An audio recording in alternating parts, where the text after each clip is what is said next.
So I've been back in the classroom as a substitute a lot lately, and it has been wildly eye-opening, from teaching different grades. So everything so far from 5th grade to 12th grade, English class to history class, science, technology, pre-calculus. I didn't do so good in pre-calculus. I told the kids to talk to their friends and ask them for help or to pray. That was the best advice I could give. But this is the first time I've subbed since before I started teaching. So it's been well over 2 decades since I've actually been a substitute, and it's been very eye-opening. Today I want to share with you a few ideas on, if you are subbing, things that you could do to make this a win.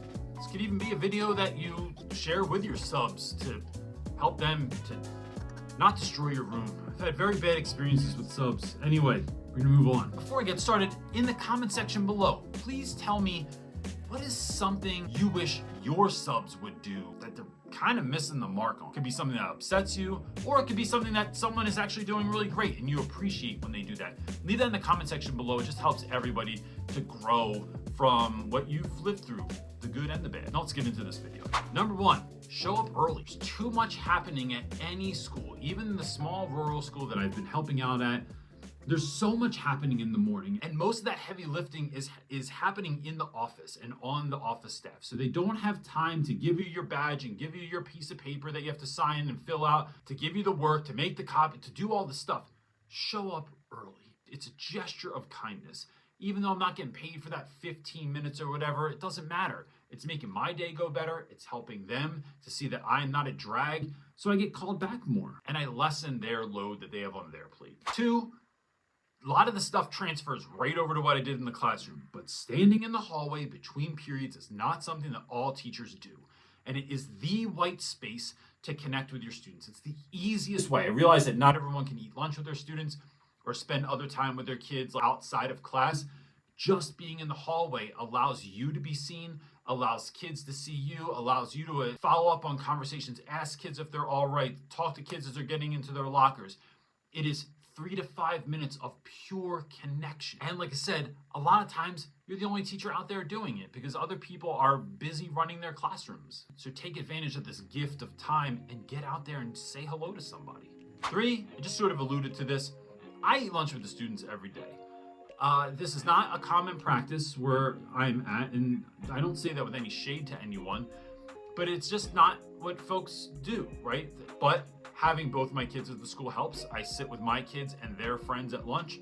My kids seem to like it. I move around the cafeteria. I talk to all different groups of individuals. And I actually had a young woman say to me today, she said, "Mr. Reynolds, you always eat with us in the lunchroom." I said, "I know. What are you thinking about that?" And she goes, "No, I just think it's great." And so from the mouth of this little 6th grader, it just sort of reaffirmed that this is a good idea and a good move, and something that I think you should at least try. Next, have a backup plan. Sometimes the lesson doesn't make sense. Sometimes the kids already did the assignment. Sometimes the lesson plan isn't just very clear. And look, if someone has 104-degree fever and they're throwing up, I don't expect them to write a stellar lesson plan. So I want to show up with something that is a backup plan.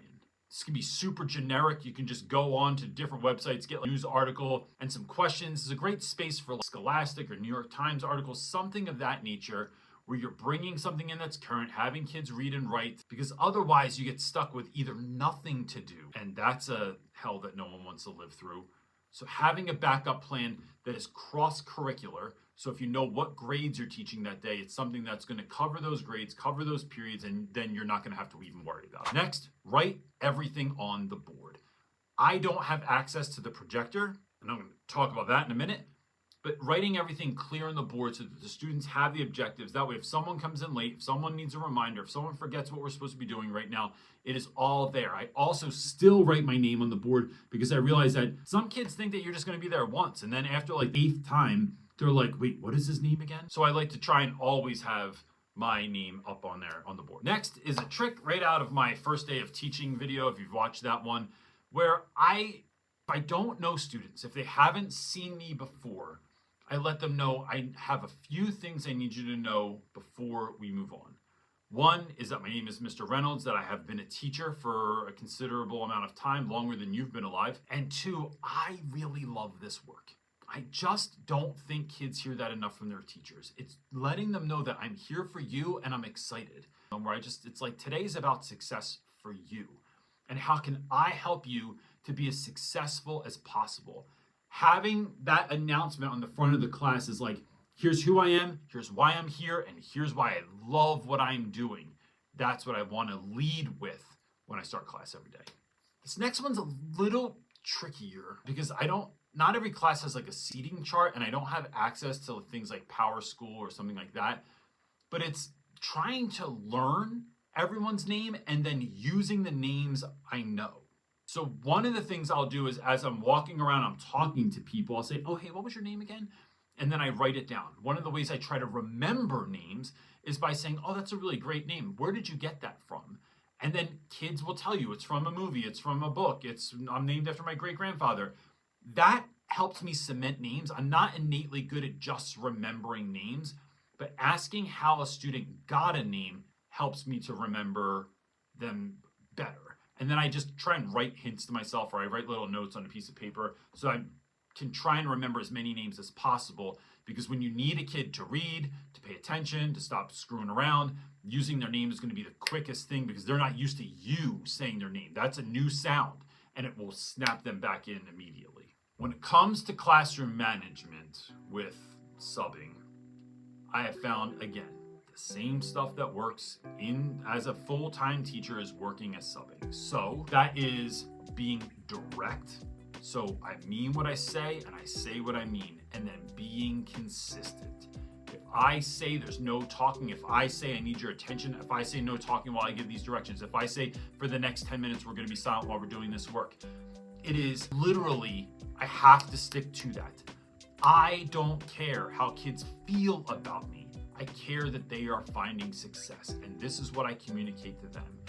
That it is, I would love for you to love me as a sub. I'd love for me to be your favorite. I'd love for you to be excited that I walk in every day.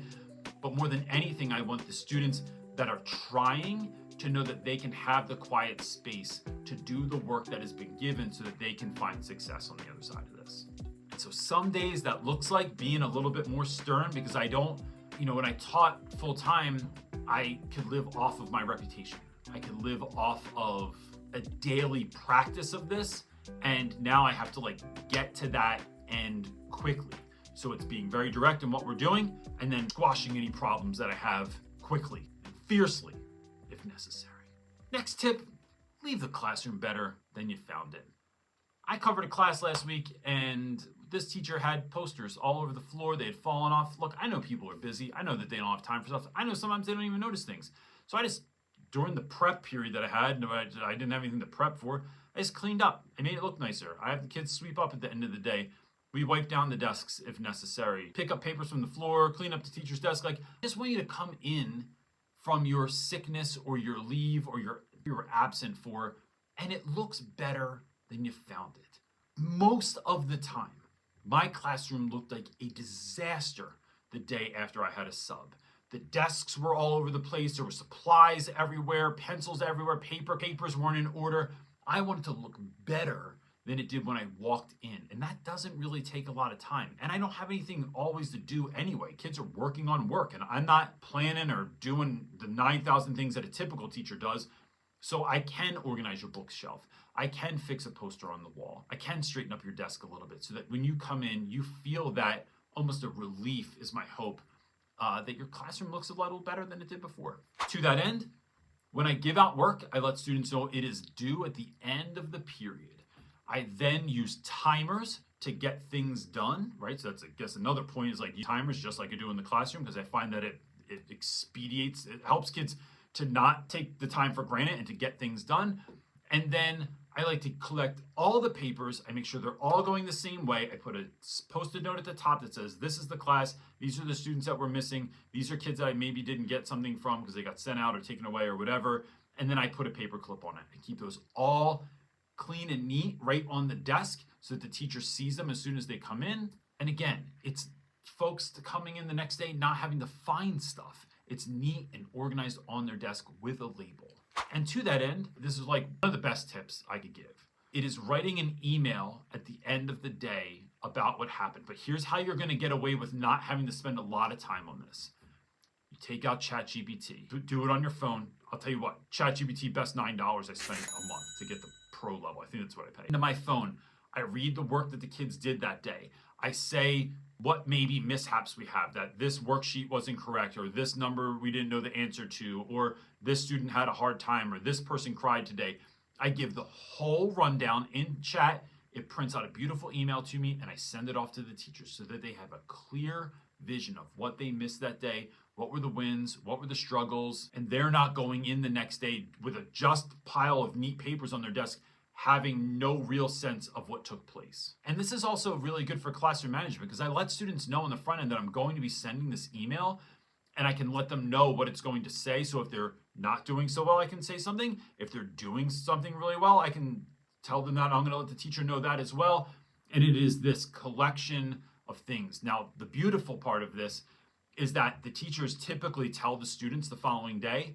So what I get to do is then live off that reputation. So the next time I come in and I say, all right, y'all, don't forget I'm writing the email to your teacher after this period. So I see like Kayla is doing super great over there and Waldo is on his phone. So I'll be sure to let her know that. So I'm just running it down, everything that I'm seeing. And that is going to really help me in the future, I believe, because each time I see those students, they know that I'm direct, they know that I'm consistent, and they're going to send that email each time. The last two things are, one, don't ever count on the tech working. This is a part of the reason I bring the backup plan with me. The internet might not work today. I couldn't get into the computer. The login wasn't working. Other times I've gotten assignments from teachers that made no sense. It is going in with a backup plan. Those could be games, they could be reviews, they could be challenges or activities or worksheets or whatever, but have a handful of stuff in your toolbox in case the class breaks down. You'll have the tools to fix it with. And the last thing, this is not a surprise to anyone who's watched this channel for any amount of time, is bring stickers with you. They just win all the time, no matter what the age, no matter what the sticker.